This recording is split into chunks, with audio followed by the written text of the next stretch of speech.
जी twenties. तो आज के टॉपिक में we'll be doing adjusting images using exposure and vibrance. तो जो exposure का वर्ड है बेसिकली फोटोग्राफी में बड़ा कॉमनली यूज़ होता है। एक्सपोजर का मतलब है कि जब आप एक इमेज कैप्चर करते हैं तो आप उसके अंदर कितनी लाइट को कैप्चर करना चाहते हैं। यानी कि अगर वो ओवर एक्सपोज्ड है इमेज तो दैट मीन्स उस इमेज के अंदर बहुत ज़्यादा लाइट है, और अगर वो अंडर एक्सपोज्ड है तो दैट मीन्स उस इमेज के अंदर कम लाइट है। और अगर वाइब्रेंस की बात करें तो इमेज के अंदर जो शार्प कलर्स हैं यानी कि जो ब्राइट कलर्स हैं या वाइब्रेंट कलर्स हैं उनको बेसिकली हम एडजस्ट कर सकते हैं। तो चलते हैं कंप्यूटर स्क्रीन की तरफ और इस ट्रिक एंड ट्रेड को थोड़ा सा लर्न करते हैं। जी ट्वेंटीज। तो मैं अपनी कंप्यूटर स्क्रीन पे मौजूद हूँ और मैं अपनी फ़ाइल ओपन करूँगा। हम एक इमेज के ऊपर बेसिकली अब ट्राई करेंगे कि एक्सपोजर को कैसे फिक्स करते हैं और वाइब्रेंस कैसे फिक्स करते हैं। ओके जी। So going back to our all adjustments of panels. अच्छा जी, इफ़ यू रिमेंबर, हम अगर इमेज में जाएं और एडजस्टमेंट्स में जाएं तो हमें बेसिकली एक्सपोजर की ऑप्शन यहाँ से मिल जाती है, राइट।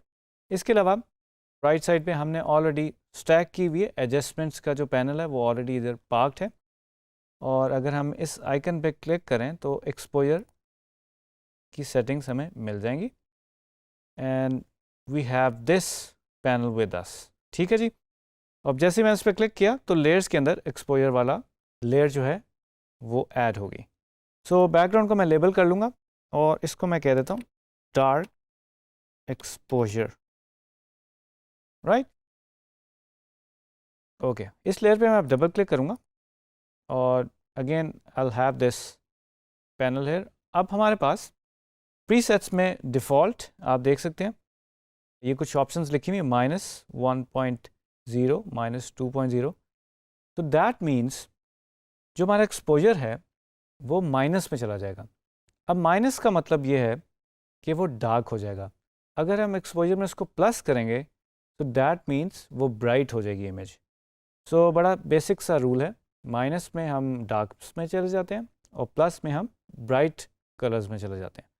सो अगर मैं प्लस करूं इसको, अब क्योंकि इमेज डार्क है तो नाउ यू कैन सी जो पहले मेरा प्रीवियस इमेज था, इस आइकन को अगर मैं प्रेस करके रखूं तो ये डार्क है, उसको मैं छोड़ूंगा तो you can see now it's 2.0 plus होगी इसके अंदर एक्सपोजर, राइट। और इसमें भी आप देख सकते हैं जो फर्स्ट स्लाइडर है इसको अगर मैं लेफ़्ट साइड पे मूव करूं तो मैं माइनस में जा रहा हूं। जो मेरा मिड पॉइंट है दैट इज़ 0, और अगर मैं माइनस में जाऊं तो जो मेरा लाइट है बेसिकली वो कम होती जा रही है इमेज के अंदर।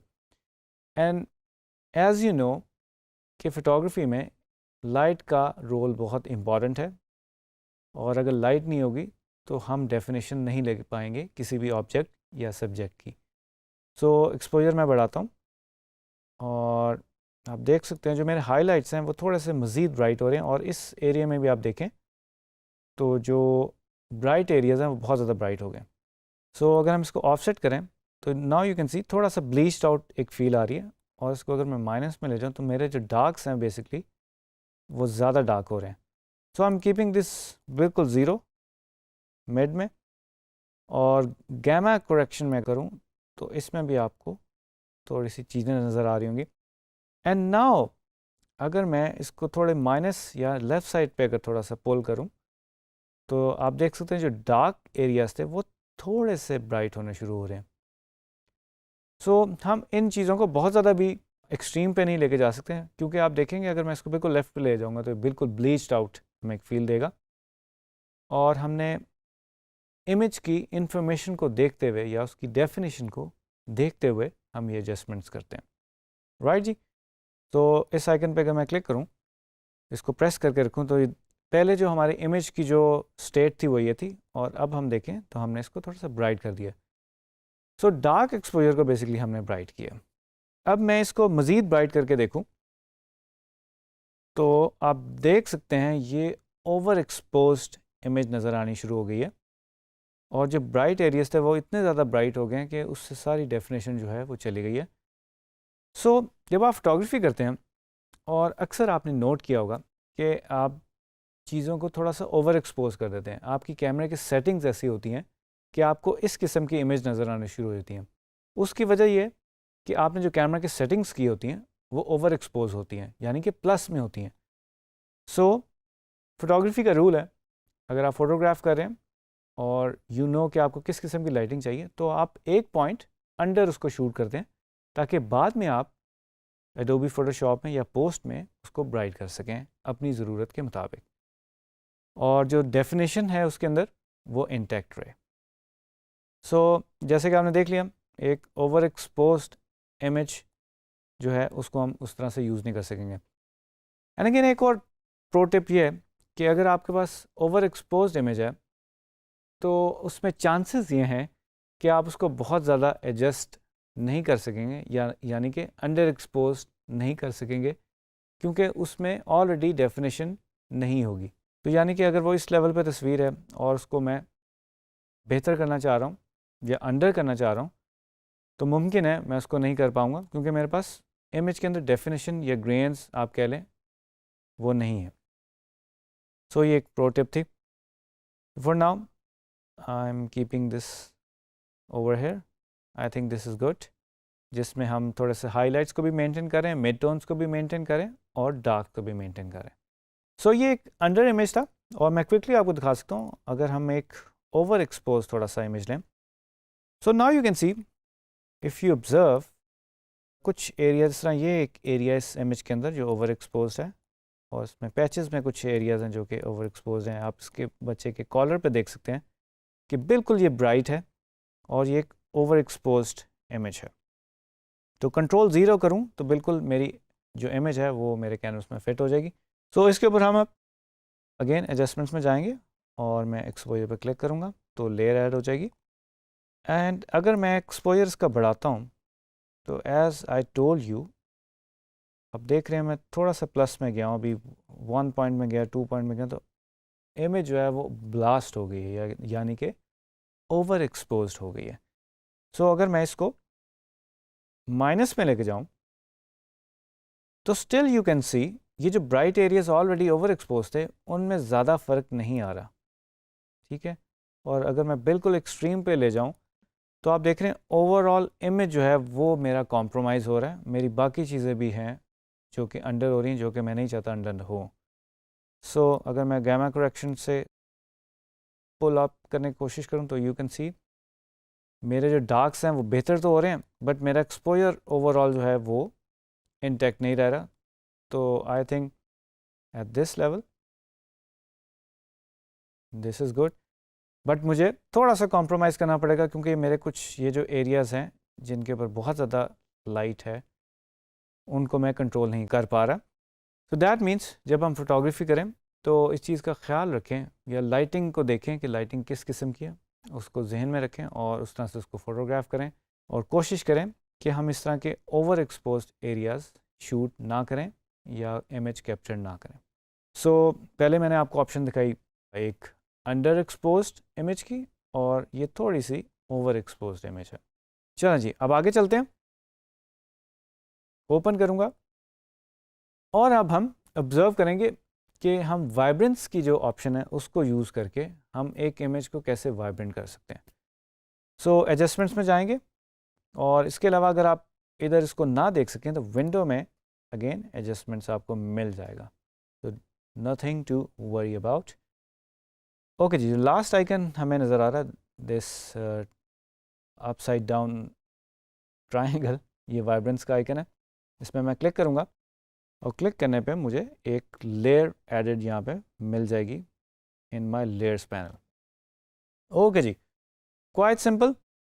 मेरे पास दो स्लाइडर्स हैं, first option is vibrance and second is saturation. इस पर अगर मैं अपना कर्सर लेकर आऊँ तो आप देख रहे हैं इस स्लाइडर मुझे लेफ्ट एंड राइट के ऑप्शन दे रहा है। ओके जी, अब ये जो वाइब्रेंस है इसको अगर मैं लेफ़्ट साइड पे मूव करूँ तो आप देख रहे हैं जो मेरे ट्रीज़ के अंदर जो ब्राइट कलर्स थे, यानी कि लीव्स के जो कलर्स थे, इसको ऑटम कलर्स भी कह सकते हैं, वो जो उनकी वाइब्रेंस थी और जो उसके अंदर एक कलर था वो चला गया माइनस में।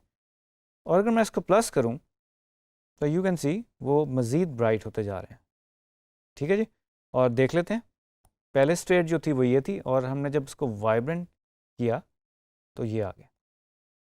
ठीक है जी, ओके जी, फर्स्ट अगर आपने पहले एडोबी फोटोशॉप के वर्जन्स पे काम किया हुआ है तो पहले हमें ये सैचुरेशन की ऑप्शन नहीं मिलती थी, बट 2022 में हमें ये ऑप्शन मिल जाती है। सो इन दोनों में फ़र्क क्या? इन दोनों में फ़र्क ये है वाज़े कि जो ऑलरेडी इमेज के अंदर जो वाइब्रेंट कलर्स हैं वो उसको सिर्फ पिक करेगा अगर मैं इसको मूव अराउंड करूं। ठीक है जी, अगर वाइब्रेंस मैंने बढ़ाई हुई है, मैं कंट्रोल 0 करूंगा ताकि मैं इसको बिल्कुल बस पे ले आऊँ। थोड़ा सा हम इसको मज़ीद जगह लेने की कोशिश करते हैं। और अगर अब मैं सैचुरेशन को बढ़ाऊं तो आप देखेंगे ओवरऑल इमेज में जहाँ जहाँ पे ये आप देख रहे हैं कुछ एरियाज़ ऐसे हैं जो थोड़े से ग्रीन हैं, जो कि वाइब्रेंस में इतने ज़्यादा शॉकिंग कलर नहीं दे रहे थे, इतने वाइब्रेंट नहीं हुए थे, वो सैचुरेशन में बहुत ज़्यादा आ रहे हैं। सो हम इसको बहुत ज़्यादा भी पुल नहीं कर सकते क्योंकि जब हम इसे प्रिंट करेंगे या अपनी स्क्रीन पे देखेंगे तो ये इमेजेस जो हैं बहुत ज़्यादा जंप करेंगे और शायद हमारी आंखों में चुभें। तो अगर हम इसको बहुत ज़्यादा सैचुरेट करें तो आप देख रहे हैं ये जो पिक्सल्स हैं वो बहुत ज़्यादा ब्राइट हो गए हैं और सैचुरेटेड हमें नज़र आ रहे हैं। ठीक है जी, अब लेट्स से मैं वाइब्रेंस को कम करता हूँ और सैचुरेशन मेरी 100%, तो अगेन मैं बेहतर रिजल्ट अचीव कर सकता हूँ। और इट्स आवर चॉइस कि हम क्या कर सकते हैं। अगर मैं सैचुरेशन बिल्कुल -100 पे ले जाऊँ तो आप देख सकते हैं बिल्कुल ग्रे स्केल के अंदर हम चले गए। और अगर मैं वाइब्रेंस को चेंज करूँ तो आप देख रहे हैं ग्रे स्केल में ही चेंजेस हो रही हैं। ठीक, एंड अगेन अगर मैं सैचुरेशन 0 कर देता हूँ और वाइब्रेंस को करता हूँ, सो इट्स बेटर कि जिन एरियाज़ को हम वाइब्रेंट करना चाह रहे हैं जो ऑलरेडी इमेज के अंदर हैं तो हम वाइब्रेंस यूज़ करते हैं, और सैचुरेशन ओवरऑल थोड़ी सी वाइब्रेंस या सैचुरेशन इंक्रीज़ करने के लिए हम उसको यूज़ करते हैं। G20s, तो आज जो हमारा टॉपिक था एडजस्टमेंट्स, उसके अंदर हमने एक्सप्लोर किया एक्सपोजर और वाइब्रेंस, और इसमें आपने लर्न किया होगा जो डार्क एक्सपोज हमारी इमेज थी, अगर मैं इस पर करूँ तो हमने इसको ब्राइट किया, और इसी तरह जो हमारी एक ब्राइट इमेज थी यानी कि ओवर एक्सपोज थोड़ी सी इमेज थी उसको हमने थोड़ा सा फिक्स किया, आप देख सकते हैं। और इसके अंदर आप कंट्रास्ट भी ऐड कर सकते हैं, वाइब्रेंस भी ऐड कर सकते हैं इफ़ यू वांट। और जो थर्ड हमारी ऑप्शन थी तो मैं क्लिक करके दिखा देता हूँ, जो हमारी रियल स्टेट थी, और हमने इसकी थोड़ी सी जो ग्रीनरी है ट्रीज़ के अंदर जो लीव्स हैं, जो ऑटम लीव्स हैं, उनको थोड़ा सा हमने वाइब्रेंट किया है। तो आई होप आपने अच्छे से इसको लर्न किया होगा और मज़ीद डिफरेंट इमेजेस पे इसको एक्सप्लोर करेंगे और डिस्कवर करेंगे कि इनसे क्या क्या चीज़ें होती हैं। तो मिलते हैं नेक्स्ट वीडियो में एक नए टॉपिक के साथ।